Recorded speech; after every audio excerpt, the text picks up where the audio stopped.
Hello guys, nandito kami ngayon sa airport dahil magbabakasyon tayo sa Ljubljana. I-load lang. Tapos i-face up lang yung scanner. Bestate again. Bestate again, bestate again. 16 lang din. 16 kilos lang kami.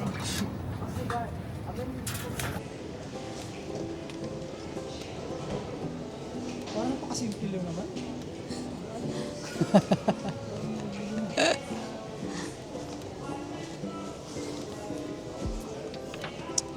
Ito mga bags. Magkano to? Wallet.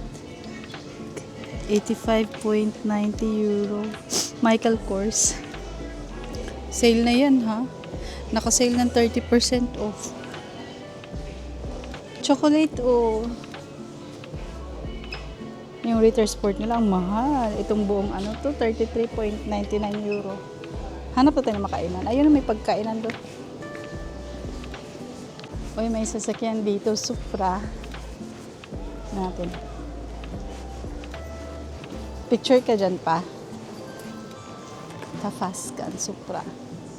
Cupra pala. Supra. Ala, parang hindi alam yung Cupra. Electric yata to. Sure. Electric. Ka-electric siya.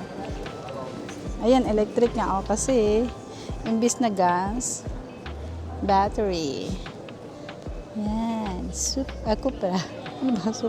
Supra. Toyota yata yung Supra. Ayan yung schedule natin. 8:45 to Ljubljana. Gate A16. Lufthansa 14:58. Naghahanap kami. Decision pa na kung kakain o hindi. Cards only. Yan. Diba? Yung drinks na Pag dito ka bumili pagkatapos ng check-in, 4:45 na yung Sprite. Tapos yung tubig na Fio, 3.95 na. So, ito yung mga tinapay nila. Tapos, meron ditong Brinkmann and Lange watches and jewelry. Habang hinihintay natin si John, tingin tayo ng mga relo. Yan. Yung mga presyo ng relo guys. Oh. Ito pambabae. Pambabae ito. Siguro. O tama. Kasi maliit eh. Ito 950 yan. Oh. Yan. Mahal. Tapos ito Tudor. Ito ang nasa simple lang siya. Tignan mo. Pero 6,460 euros. Tapos yung ibang mga kasamahan niya. Bakit ito para halos pareho lang naman yung itsura. 48,440. Itong tag, tag 8,000 din. Ayan, nasa taas, oh. Tapos ito sa, yan yung presyo. Ito pa, yung mga ibang paninda sa loob. Pag nag-travel, telescope. Mahal. Ito, Shook. Mahal, no? Maganda to sa running, oh. May noise cancellation. Tapos dito, smartwatch. Microphone. Itong Leica, 10,000. Mahal pala yan. 83. Nalampasan na namin yung gate namin. Kaso since maaga kami, marami pang mga napasayrong nakaupo doon para sa ibang flight. So, hanap kami ng ibang pwesto para makaupo. Meron pala dito mga laptop chargers. Oh. Yan. Ang presyo. Sige.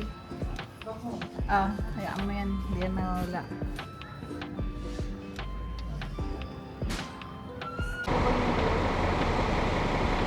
Nakasakay na kami sa bus papunta sa aeroplano. So, pinag-usapan namin na hindi na tinignan yung passport tsaka kung anong ID pag local flight. Yan. Ito yung bus. Kunti lang kaming laman.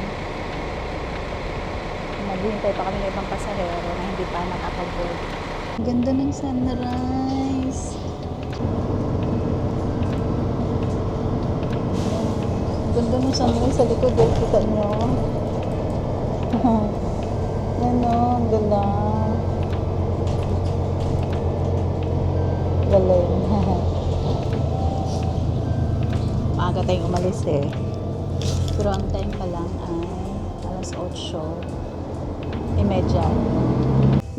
Yan, sa loob na kami. Ang cute ng aming aeroplano. Liit. Saglit lang naman biyahe kasi malapit lang naman.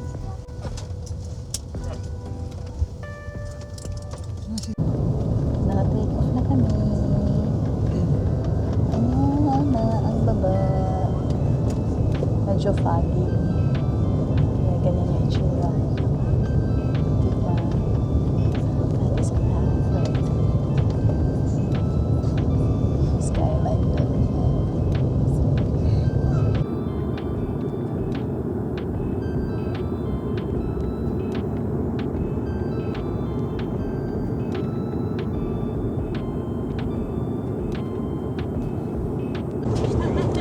Binigyan kami ng tubig.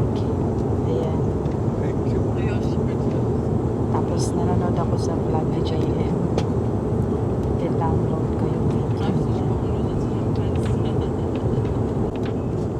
Ganda tignan mo. Ulap yung puti. Nagbigay sila ng chocolate. Chocolate or biscuit. Parang chocolate.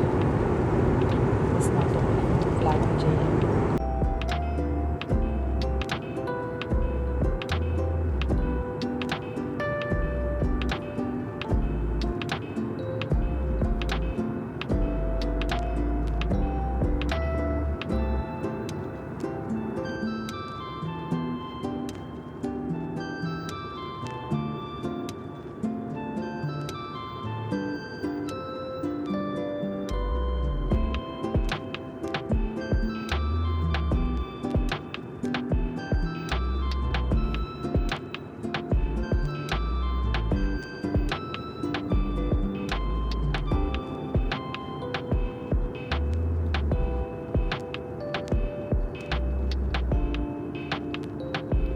Dumating na kami sa Ljubljana. So, ngayon, sumakay kami ng taxi. Nag-book kami yung parang Uber sa atin. Ayun, medyo gloomy ang weather ngayon. Tako sa inyo. Registar smo za malo drugim kombijem vozil. To sem izkušal, ko sem 88, sem ga moral izkazati. To je E4. Dumating na kami sa apartment Sheska, at ito yung aming room. Konting room tour lang. So, ito yung pintuan.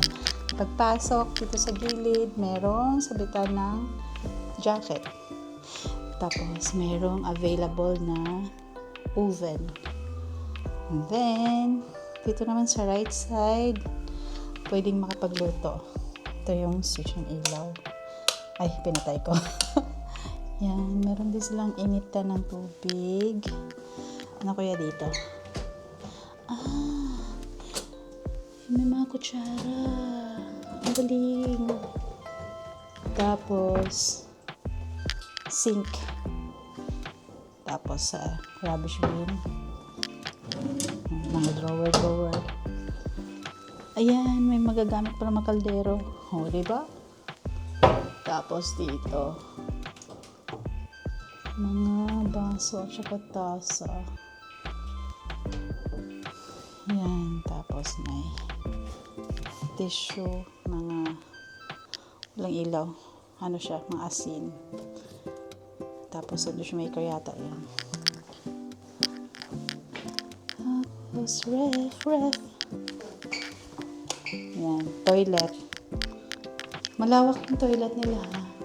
Medyo madilim lang. Ayun, mais. Nakasabit na heater. Toilet paper. Medyo maamoy. Bago kasing linis. Yan. Sink. Tapos ito yung shower room nila. Yan. At ang kanilang toilet. Tapos paglabas, ay, may lamesa. Yan yung namin. Tapos dito, may hello salamin. Tapos ito na yung higaan. Yan. Double bed. Uy, may paano sila, oh. Wafer. Tapos towel. Kala ko walang towel, nagdala tayo ng towel. Tapos may bedside lamp. Ganon din sa kabila. Yeah. Tapos dito ay cabinet. Napaka-spacious. Ito pa. Ay, may mga extra